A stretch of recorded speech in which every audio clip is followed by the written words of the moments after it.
ICC champions ట్రోఫీలో భారత్ బోణి కొట్టింది. Mega టోర్నీలో భాగంగా టీమిండియా ఆడిన మొదటి మ్యాచ్లో బంగ్లాదేశ్తో భారత్ తలపడింది. దుబాయ్ వేదికగా జరిగిన ఈ మ్యాచ్లో మొదట బ్యాటింగ్ చేసిన బంగ్లాదేశ్ భారత బౌలర్ల ధాటికి తట్టుకోలేకపోయారు. దీంతో 49.4 ఓవర్లలో 228 పరుగులకు ఆలౌట్ అయ్యారు. బంగ్లా బ్యాటర్లలో మిడిల్ ఆర్డర్ బ్యాట్స్మెన్ తౌహీద్ హృదయ్ మాత్రమే రాణించాడు.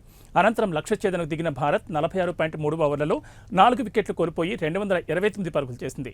భారత బౌలర్లలో మహమ్మద్ షమి 5 వికెట్లతో బంగ్లా బ్యాటర్లను అడ్డివిరచగా శుభ్మన్ గిల్ సెంచరీతో కదం తొక్కాడు.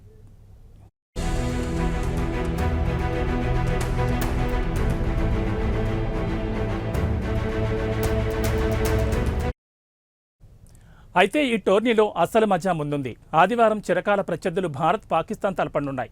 దుబాయ్ వేదికగా జరగనున్న ఈ మ్యాచ్లో భారత్ విజయం సాధించి పాక్పై జైత్రయాత్రను కంటిన్యూ చేయాలని ఉవ్విళ్లూరుతుండగా ఈ మ్యాచ్లో ఎలాగైనా గెలిచి చరిత్రను తిరగరాయాలని పాక్ భావిస్తోంది. 2006 తర్వాత ఇరు జట్లు ద్వైపాక్షిక సిరీస్లో ఆడలేదు. అప్పటి నుంచి దాయాది టీములు ఐసీసీ టోర్నీ, ఆసియా కప్ లాంటి టోర్నీలో మాత్రమే తలపడుతున్నాయి. ఈ టోర్నీలో సైతం భారత్దే పైచేయని చెప్పొచ్చు.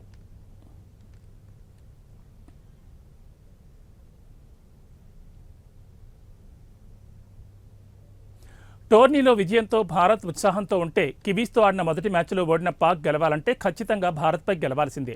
టీమిండియా చేతిలో ఓడిపోతే ఆతిథ్య జట్టు టోర్నీ నుంచి నిష్క్రమించే అవకాశం అధికంగా ఉంది. ఈ హై వోల్టేజ్ మ్యాచ్ కోసం క్రికెట్ ఫ్యాన్స్ ఎదురు చూస్తున్నారు.